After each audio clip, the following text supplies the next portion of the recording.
วันนี้จิตดีนะน่าชมให้ดูสบายตาบางวันดูไม่ได้จริงๆเราภาวนาเราเคยสังเกตตัวเองไหมเวลาที่จิตใจเราผ่องใสนะหน้าตามันดูดีขึ้นนะ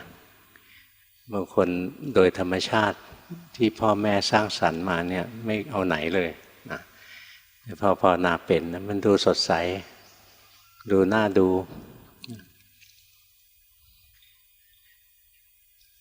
เราพยายามฝึกจิตฝึกใจของเราไว้พวกเทวดาเขาถึงสวยไงเทวดาถึงสวยถึงงามเพราะจิตเขาดีจิตผ่องใสเราพยายามฝึกจิตของเราให้ดีถ้าจิตดีแล้วชีวิตมันก็ดีจิตไม่ดีอย่างเดียวเท่านั้นชีวิตแย่เรียกร้องให้ใครช่วยก็ช่วยไม่ได้พยายามสังเกตเอาใช้ความสังเกตให้มากถามให้น้อยเรียนรู้ตัวเองให้มากๆสภาวะที่เกิดขึ้นกับตัวเรามีสภาวะเป็นกลุ่มๆเรียนรู้ไปอย่างกลุ่มของรูปเงี้ยมีรูปยืนรูปเดินรูปนั่งรูปนอนเรารู้กลุ่มของรูปยืนเดินนั่งนอนก็ได้ถ้ายืนก็มีสติเดินก็มีสตินั่งก็มีสตินอนก็มีสติก็มีสติได้ทั้งวันแล้วถ้าเห็นรูปที่ยืนไม่ใช่เรารูปที่เดินไม่ใช่เรารูปที่นั่งที่นอนไม่ใช่เรานะรูปทั้งหมดก็ไม่เป็นเราแล้วเนี่ยเรียนเป็นกลุ่มของธรรมะนะเรียนรูปก็ดูรูปยืนเดินนั่งนอนไปหรือถ้าจิตเราละเอียดกว่านั้นดูรูปหายใจออกดูรูปหายใจเข้าเห็นว่ารูปหายใจออกไม่ใช่เรารูปหายใจเข้าไม่ใช่เรารูปทั้งหมดก็ไม่เป็นเราแล้วไม่ต้องเรียนรูปตั้ง28รูปนะไม่จำเป็น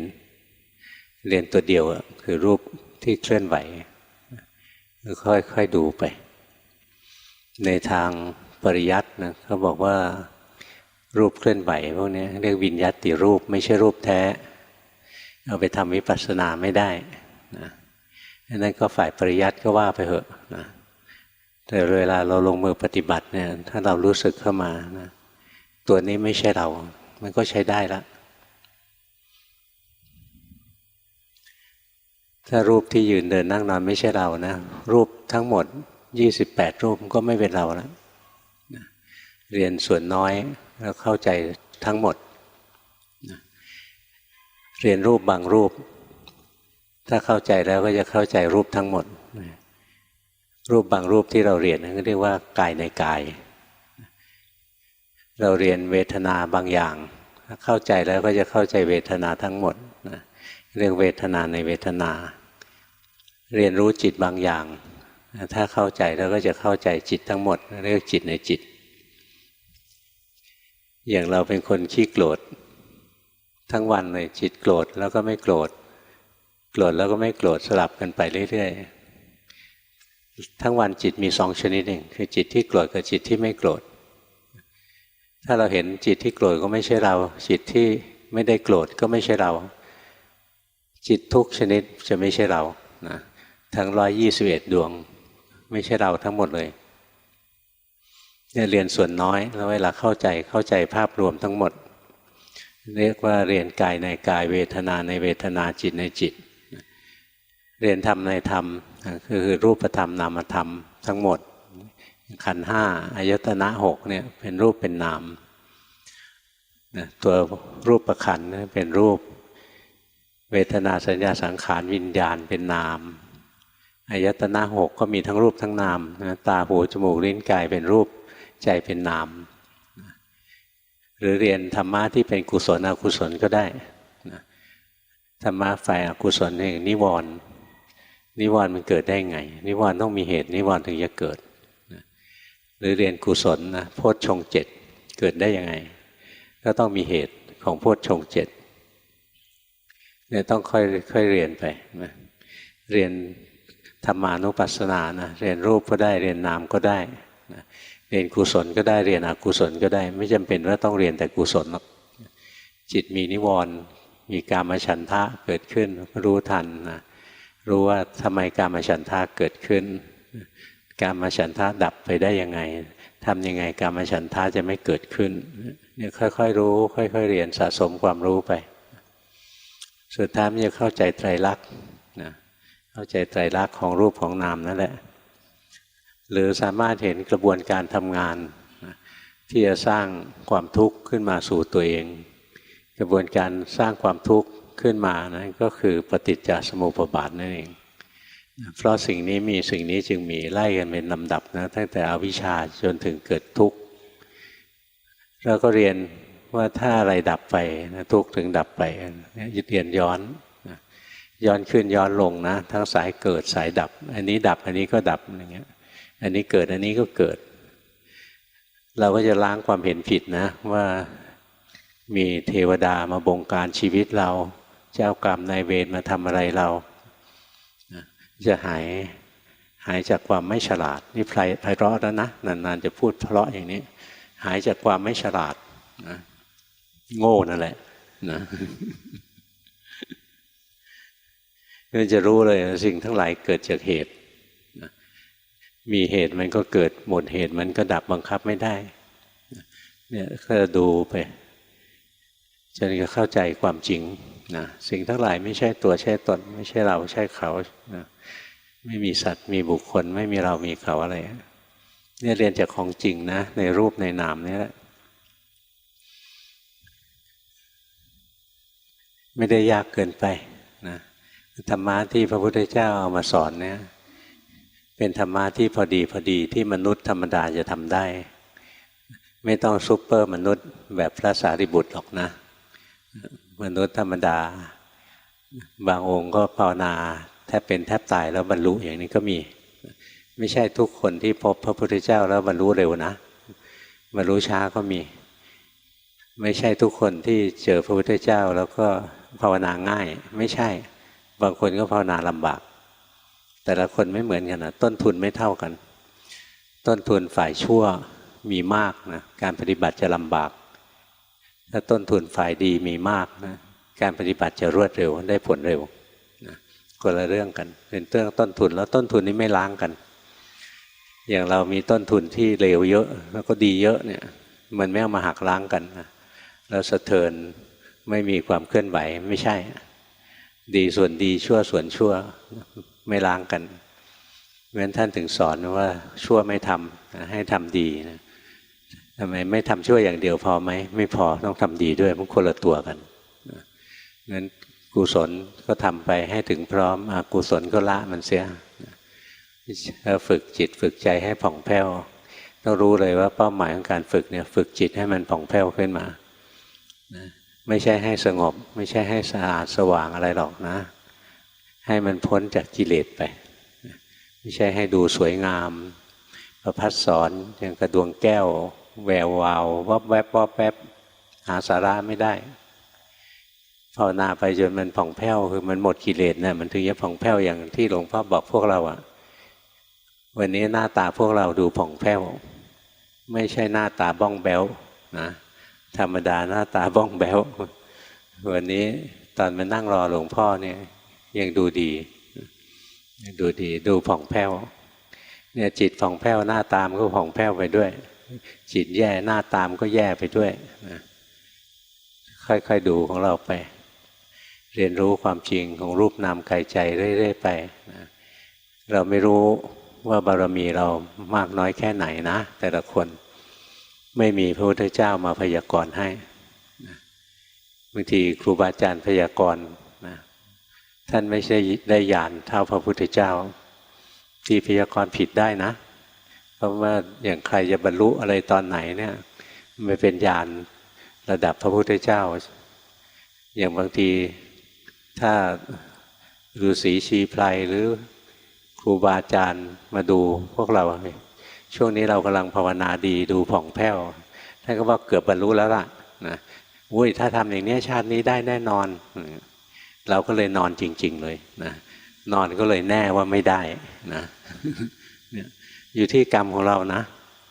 แล้วคนที่จะรู้ภาพสรุปเลยรู้ข้อสรุปขั้นสุดท้ายเลยว่าเราจะนิสัยสันดานเป็นไงจะพัฒนาตัวเองได้เปล่าคือพระพุทธเจ้า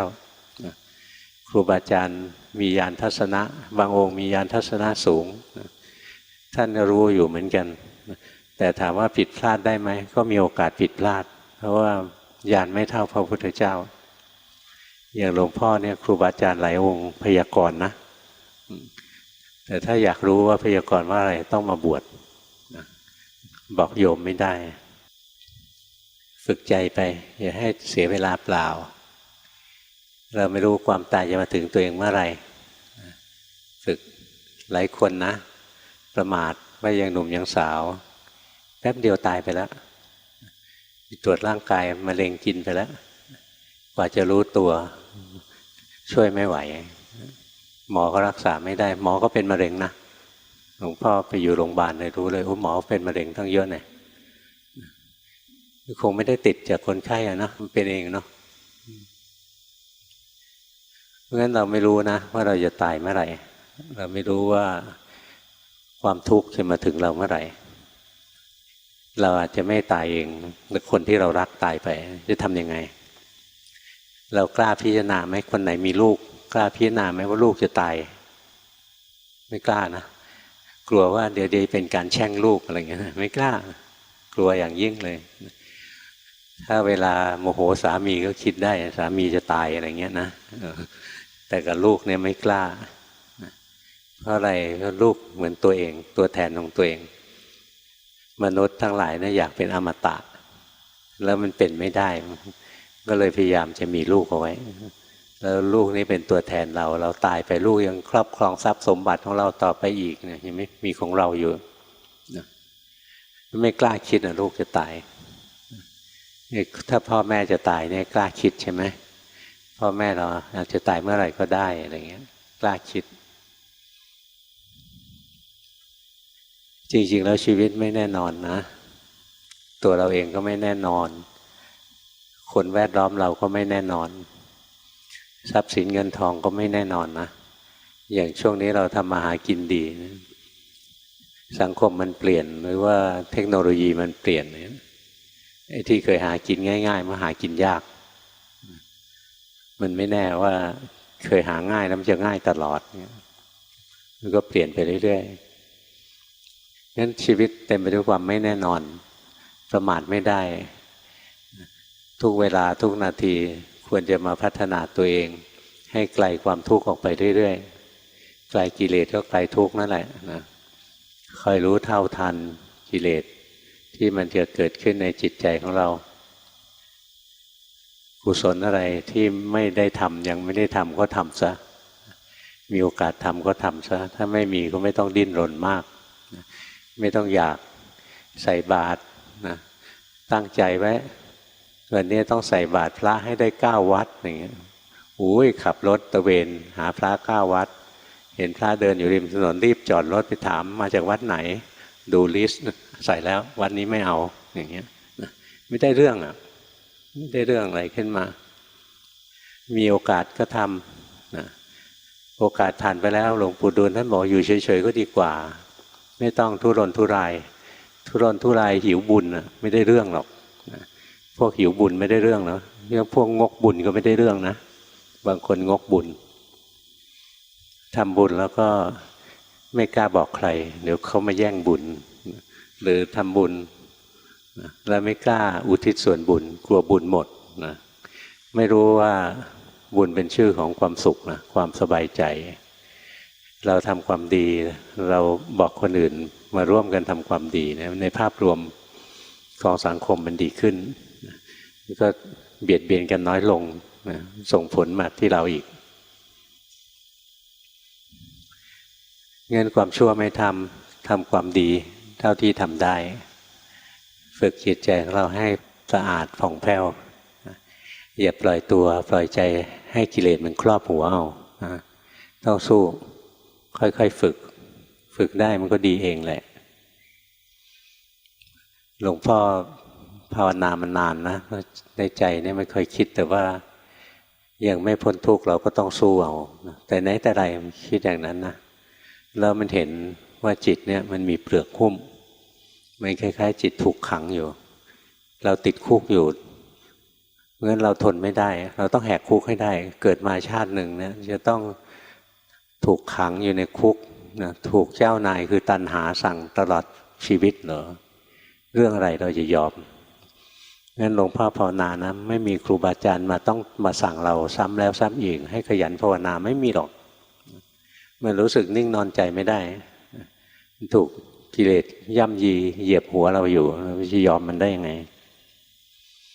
ใครเคยเห็นตัณหาบ้างรู้สึกไหมมันสั่งเราตลอดเวลายอมไหมยอม ยอมเพราะอะไรมันเป็นเจ้านายที่ฉลาดมากนะ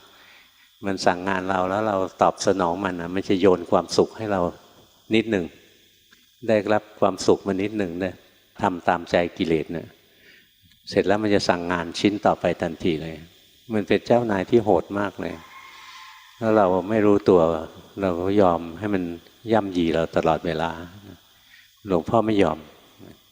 ภาวนาสู้ไม่ถอยเลย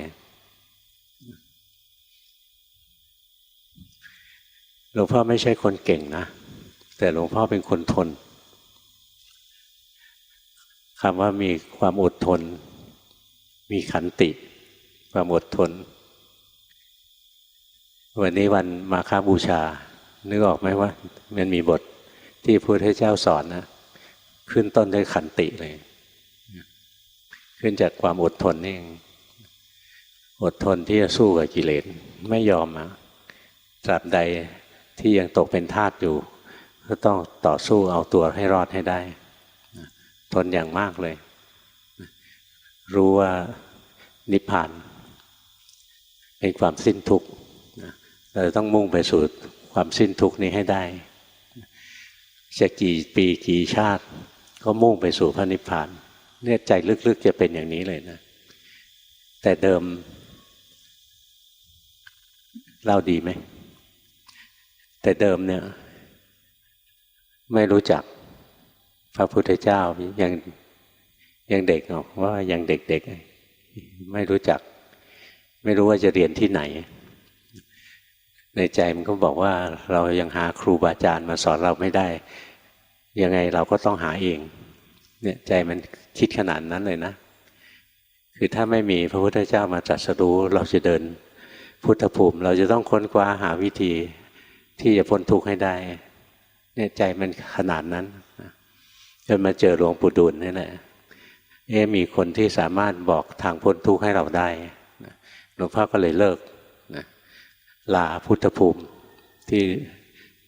สะสมภาคเพียรมาเพราะว่าบางยุคมันไม่มีพระพุทธเจ้าไม่มีพระพุทธเจ้าเราก็ต้องช่วยตัวเองไม่ใช่งอมืองอเท้านั่นไม่ใช่ลักษณะของหลวงพ่อไม่ใช่ลักษณะของนักรบนักรบเนี่ยสู้ไม่ชนะก็ต้องสู้วันนี้ยังแพ้อยู่วันหน้าต้องชนะเนี่ยใจมันต้องเป็นขนาดนี้นะไม่งั้นก็คือตกเป็นขี้ข้าเขาตลอดนะต้องตกเป็นทาสตัณหาตลอดไปเนี่ยแต่เล็กๆมาก็ฝึกอย่างนี้ใจมันไม่ยอมตอนเด็กๆไม่มีครูบาอาจารย์เลยคิดว่าต้องหาเองไม่มีใครสอนได้แล้วอยู่โรงเรียนวัดแห่งหนึ่งไม่ต้องเอ่ยชื่อก็ได้นะเดี๋ยววัดเขาเสียหายมากกว่านี้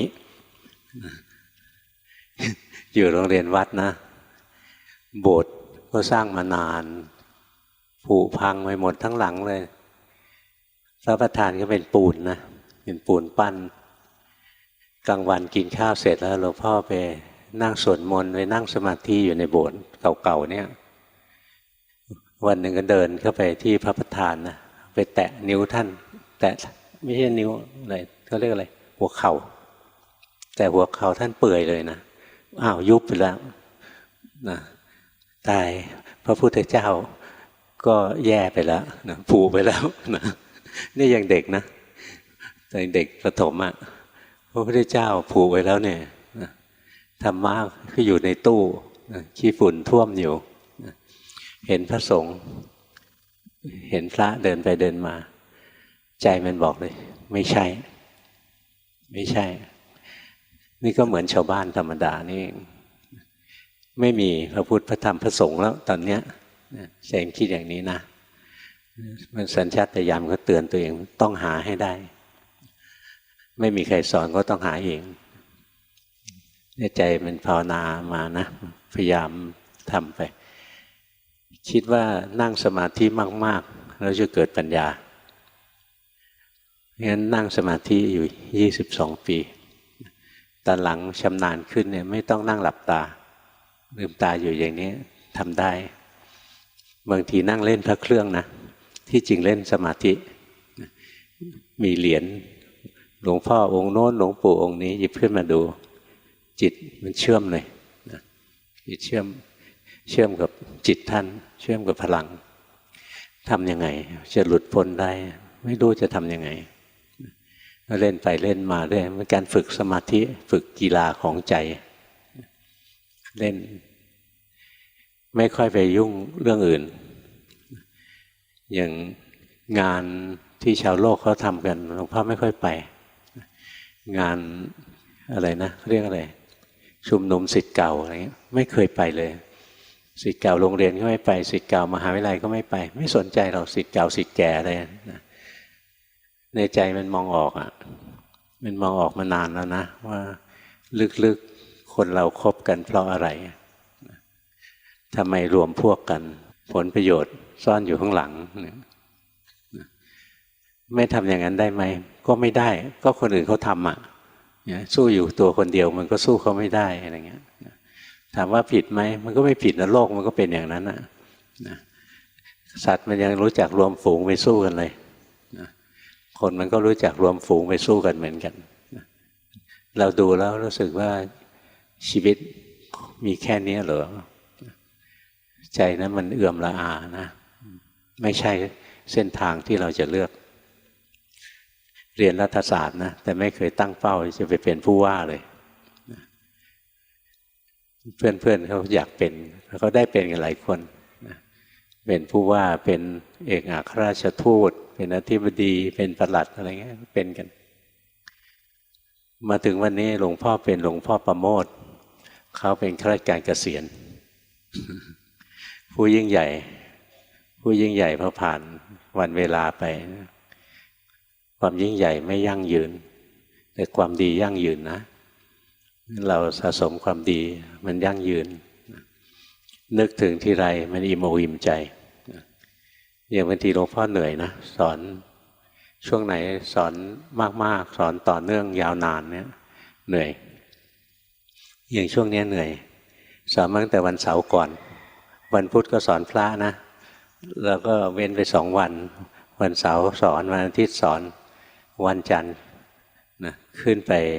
เชียงใหม่ไปสอนอีก2 ที่นะ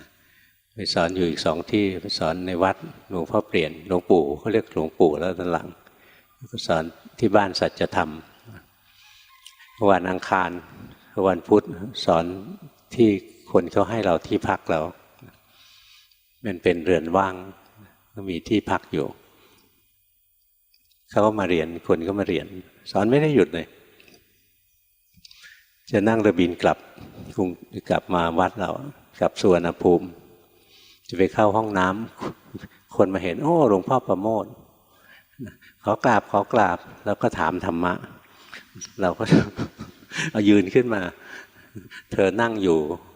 เรายืนแสดงธรรมไม่ถูกพระวินัยยืนมาเราก็นึกอยู่เหมือนกันนะว่าทำไมเธอรอให้เราเข้าห้องน้ำซะก่อนก็ไม่ได้นะดีนะว่ามันไม่เข้าขั้นวิกฤตนะเนี่ยสอนต่อกันมานะกลับมาเมื่อคืนเช้านี้สอนอีกแล้วสอนรวดมันเนี่ยตลอดเลยนะไม่ได้หยุดเลยแต่เวลาคิดถึงพระพุทธเจ้านะมันมีกำลังนะมีกำลังไม่ใช่ว่าท่านส่งพลังมาให้เราอะไรหรอกเรารู้สึกว่าเราทำงานรับใช้ท่านทดแทนพระคุณท่าน สืบทอดศาสนาที่ท่านค้นคว้ามาได้ด้วยความยากลำบากให้ศาสนาอยู่ไปได้อีกเจเนอเรชันหนึ่งก็ยังดีนะ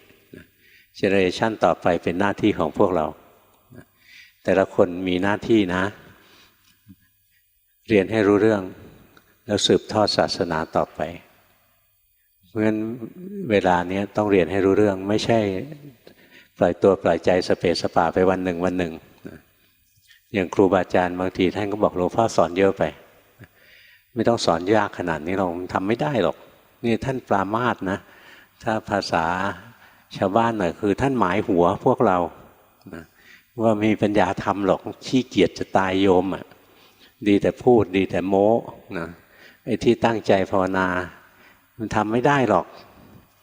หลวงพ่อครับแต่เราเชื่อว่าทำได้เพราะหลวงพ่อทำมาตั้งแต่เป็นโยม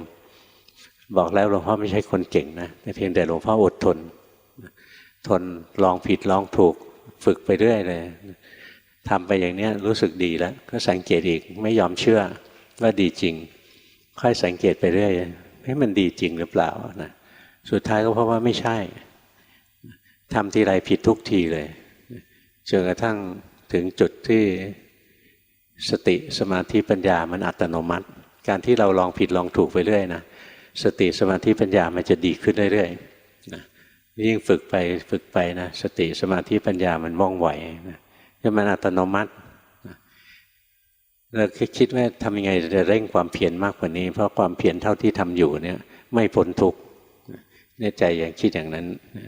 มันยังไม่พ้นทุกข์ต้องเร่งความเพียรแต่ว่าเร่งไม่ได้จะเร่งยังไงให้สติมากกว่านี้ก็สติมีอยู่แล้วนะเต็มที่อยู่แล้วสมาธิก็มีปัญญาก็เดินหมุนจีอยู่ตลอดเลยนะเห็นได้เกิดดับวับตลอดแล้วจะทำยังไงทำไม่ได้ทำจนกระทั่งหมดความอยากนะต้องภาวนาไปจนกระทั่งหมดความอยากแล้วสติสมาธิปัญญาเนี่ยสมบูรณ์เขาทำงานของเขาเองความรู้ความเข้าใจมันจะเกิดขึ้นได้เองต้องฝึกต้องสู้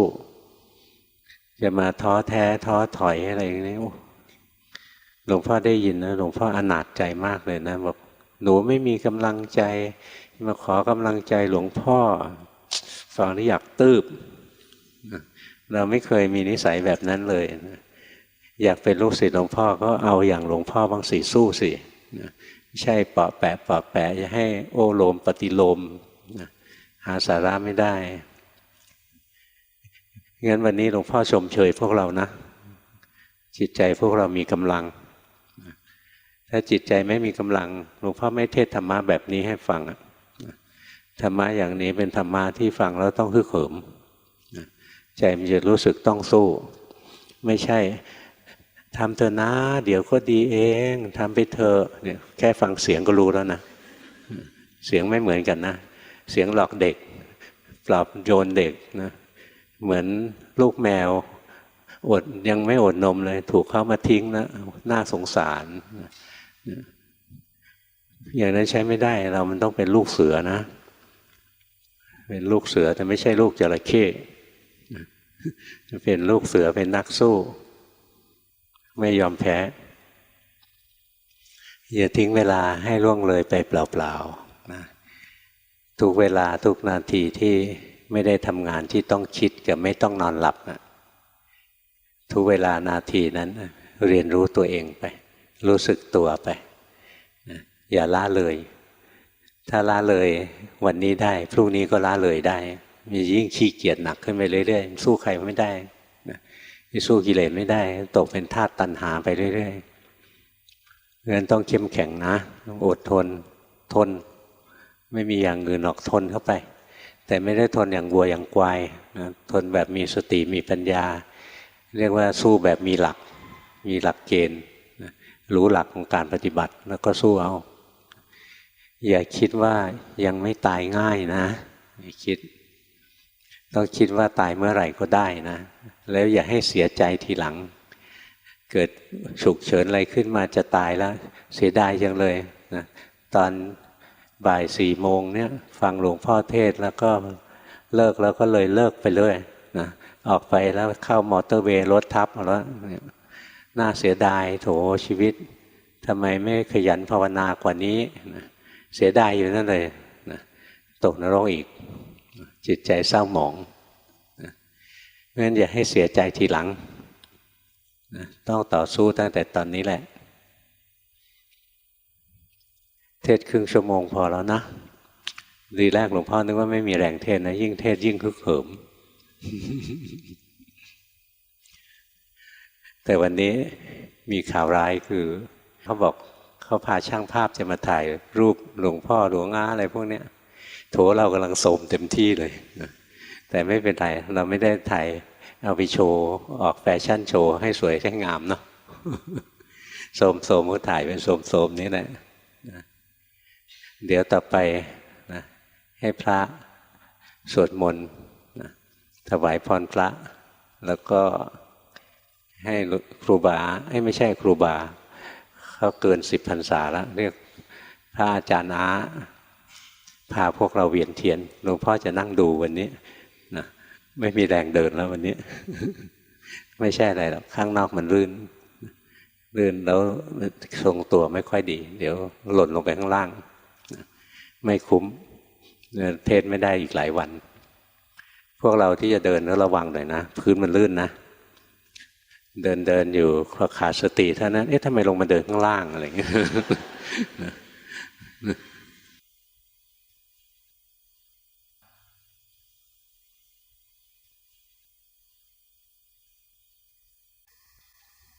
หลวงพ่อก็อนุโมทนาด้วยนะปีนี้ดูพวกเราเวียนเทียนได้น่าดูดีเมื่อก่อนเดินแย่กว่านี้นะเดินสเปะสปะจิตใจหนีไปอะไรเนี่ยนี่หนีบ้างเป็นธรรมดาแต่ว่าพยายามรู้สึกการปฏิบัตินั้นเราหยุดไม่ได้เลิกไม่ได้ต้องตั้งใจไว้เลยว่าตราบใดที่เรายังมีกิเลสอยู่เราจะไม่เลิกปฏิบัติ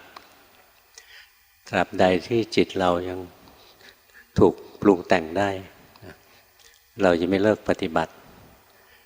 ตราบใดที่เรายังปล่อยวางรูปนามกายใจไม่ได้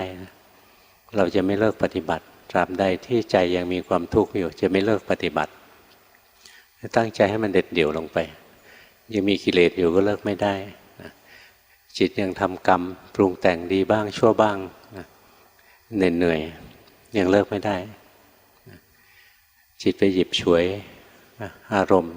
ไปยึดถือรูปธรรมนามธรรมทั้งหลายก็ยังเลิกไม่ได้ถ้าสรุปในภาพรวมก็คือตราบใดที่จิตยังมีความทุกข์ได้อยู่ยังเลิกปฏิบัติไม่ได้เราถึงจะเรียกว่าเราใช้ชีวิตเราอย่างคุ้มค่าคนในโลกนี้ได้ใช้ชีวิตคุ้มค่าคือได้ดูสิ่งที่อยากดูได้ฟังสิ่งที่อยากฟังได้กลิ่นได้รสได้สัมผัสได้อะไรเพลิดเพลินอย่างที่อยากอย่างนั้นรู้สึกว่าชีวิตคุ้มค่าแต่ว่าชาวพุทธเราไม่ใช่โง่ขนาดนั้นเราเกิดมาทั้งทีถ้าจะให้คุ้มค่าที่สุดนะเราต้องปลดปล่อยตัวเองให้พ้นจากกองทุกข์ให้ได้เรื่องอะไรเราเกิดมากับทุกข์แล้วเราจะต้องตายไปกับทุกข์ชาติหนึ่งนั้นไม่เห็นมีอะไรดีขึ้นเลยนะมีแต่พอกพูนสะสมความทุกข์ไปเรื่อยๆสะสมความปรุงแต่งไปเรื่อยๆนั้นต้องต่อสู้นะต้องอดทนธรรมะที่สำคัญมากเลยคือความอดทนนี่แหละถ้าลำพังความเก่งแต่ไม่อดทนนะช่วยอะไรเราไม่ได้หรอกความเก่งที่ไม่อดทนมันจะกลายเป็นเครื่องมือของกิเลสไปจะเป็นข้ออ้างว่าปฏิบัติแค่นี้พอสมควรแล้วเป็นมัชฌิมาแล้วปฏิบัติมากกว่านี้จะเป็นอัตตากิลมัฏฐานุโยคอย่าตามใจกิเลสต้องสู้เอานะหลวงปู่สิมนะท่านเคยบอกว่าเอาไว้เป็นพระอรหันต์ก่อนอยากกินเท่าไหร่ท่านก็ไม่ว่าอยากนอนเท่าไหร่ท่านก็ไม่ว่านะนี่ขนาดบอกพระนะไม่ว่าแล้วขอให้มันพ้นทุกข์พ้นกิเลสไปให้ได้ก่อนตราบใดที่ยังไม่พ้นเราต้องสู้เอาไม่มีใครเขาช่วยเราได้หรอกนะ ถ้าเราไม่สู้ซะตั้งแต่วันนี้วันข้างหน้าเราไปพบพระพุทธเจ้าองค์ต่อไปเราก็ยังอ่อนแออยู่เหมือนเดิมนั่นแหละสู้ซะตั้งแต่วันนี้นะถ้าบารมีเราเต็มแล้วเราก็พ้นไปเลยในศาสนาพระพุทธเจ้าองค์นี้แหละถ้ายังไม่เต็มก็ไปต่อเอานะแต่ถ้าไม่สู้ก็ไม่มีทางรอดหรอกตั้งใจเราได้มาทำทานถือศีลภาวนานะปฏิบัติบูชาด้วยการเดินจงกรมนั่งสมาธิเดินเวียนเทียนนั่นก็คือเดินจงกรมนั่นแหละนะเป็นมีดอกไม้ทูปเทียนด้วยก็เป็นอามิสบูชาแต่การที่เราได้ไปเดินนั้นเป็นปฏิบัติบูชาเอากายเอาใจของเราเข้าไปแลกนะเป็นเครื่องบูชาพระพุทธเจ้าเพื่อยกระดับใจเราให้สูงขึ้น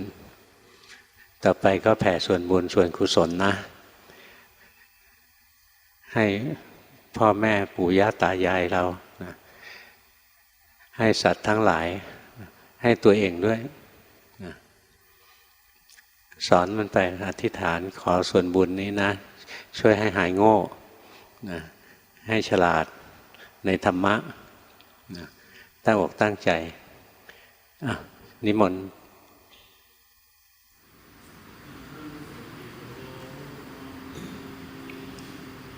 ทุกโขมิอเวโรมิอัพยาปัชโชมิอานิโกมิสุขีอัตตานังปริหารามิ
พอสมควรนะกลับบ้านขับรถดีๆ